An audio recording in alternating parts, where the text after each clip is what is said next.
Oduu keenyatti aanuun mootummaan Itoophiyaa fi TPLF hammam waamicha marii gamtaa Afrikaan dhiyeesse simatanis qooda fudhattoonni waraana kaabaa heddummachuun marii nagaa karoorfame gufachiisuu mala jedhame.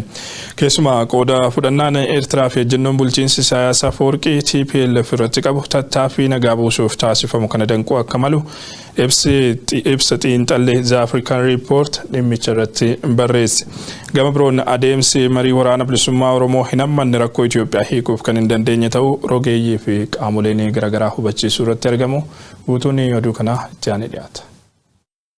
Military offensive against rebels in Tigray not only continues but has escalated. Waraana kaaba Itoophiyaa bifa haaraan dhufee guyyaa guyyaan kasaaraa waraanaa hamaan irratti galmaa jirutti xumura gochuuf tattaaffiin qaamoleen garaagaraa taasisan itti fufeera. Gamtaan Afrikaa tattaaffii gama isaatiin taasisu jabeessuun bakkaa fi jaarsolii araaraa rakkoo TPLF fi mootummaa Itoophiyaa gidduu jiru ilaalan filatee qaamoleen lameen bakka buutota isaanii erguun marii Afrikaa kibbaatti taa'amuuf jiru irratti akka hirmaataniif kan affeere yommuu ta'u, qaamoleen lameenuu afeerraa taasifame ibsimachuu isaanii ibsa baasaniin mul'isaniiru. Hammam gamni lameenuu marii kana irratti hirmaachuuf qophaa'ummaa mul'isuun isaanii hanga tokko adeemsi marii nagaa karoorfame akka abdatamu taasisus haalonni marii kana gufachiisanii fi itti baha marii kana bu'aa dhabsiisuuf danda'an hedduutu jiru jedhu xiinxaltoonni. Haalota marii kana gufachiisuuf danda'an jechuun adda durummaan eeraman keessaa akka yaaddoo jabaatti kan dhiyaatu hirmaannaa mootummaan Eertiraa dhimma Itoophiyaa keessatti qabudha.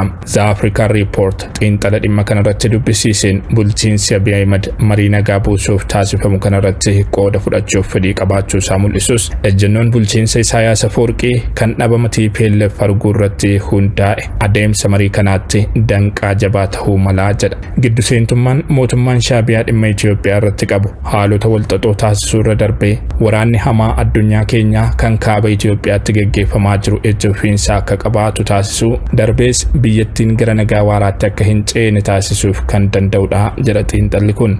Gama mootummaa Eertiraatiinis ammumaa miirri mul'atu yaada kana kan jabeessu ta'eera. Mootummaan Eertiraa gama miidiyaalee isaatiin araarichi Eertiraa moggaatti dhiibeera milkaa'uu hin danda'u yaada jedhu bal'inaan tamsaasuu eegaleera. Gama biroon ejjennoo bulchiinsa Abiy Ahmed humnoota Tigraay waliin mari'atee rakkoo jiru furuuf qabu ija shakkiin kan ilaalan danuudha. Ejjennoon gama kanaan jiru itti fakkeessaa fi yeroo bitannaaf malee dhugaan biyyattiitti nagaa buusuu irraa kan madde miti. Kun ammoo Itoophiyaatti nagaa waaraa buusuuf kan dandeessisu hin ta'uu jedhu.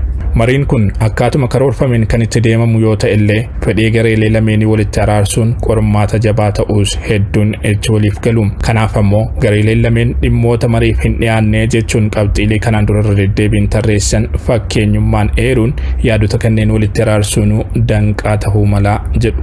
Gama TPLFin dhimmi daangaa Tigraay bakka waraanaan dura turetti deebisuu, waa'een humna ittisaa Tigraay akkasumas hiree murteeffannaan uummata Tigraay fi waa'ee gaafatamummaa yakkoota waraanaa uummata naannichaa irratti raawwatamee dabalatee dhimmoota mariif hin dhiyaanne jedhamuun qabxiileen ejjennoo jabaan irratti qabatame akkuma jiran, gama mootummaa federaalaatiinis qabxiileen tokkummaa daangaa Itoophiyaa kabachiisuu fi biyyattii keessatti waraanni tokko qofti akka jiraatu gochuu jedhan dabalatee dhimmoonni akka ejjennoo hin jijjiiramnetti qabataman jiru. Yaadota kana walitti araarsuun qormaata jabaadhaa jedhu xiinxaltoonni. Gama biroon mariin mootummaa federaalaa fi TPLF gidduutti karoorfame kun osoo milkaa'ellee Itoophiyaatti nagaa waaraa argamsiisuuf kan danda'u miti yaadni jedhu dhimma bal'inaan dhaga'amusa kan biraa ta'eera. Bu'uurri yaada kanaa ammoo marii kanaaf waraanni bilisummaa Oromoo hin affeeramne, mariin waraana bilisummaa Oromoo hin hammanne ammoo rakkoo Itoophiyaaf furmaata argamsiisuuf kan danda'u miti kan jedhudha. Xiinxalaan siyaasaa Yaayyaa Bashir dhimma kana ilaalchisuun araarri waraana Oromiyaa keessatti deemaa jiru lagatee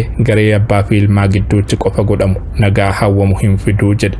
TPLF fi bulchiinsa Abiy Ahmed gidduutti nagaa buusuuf yaaluun hanga tokko haala gama kaaba biyyattiitiin jiru tasgabbeessuuf ni malaa kan jedhan xiinxaltoonni. Isaan kana gidduutti nagaa buusuu jechuun garuu rakkoo Oromiyaa keessaa furuu jechuu akka hin taane hawaasni addunyaas ta'e qaamni dhimmi ilaalu marti hubachuu qaba jedhan.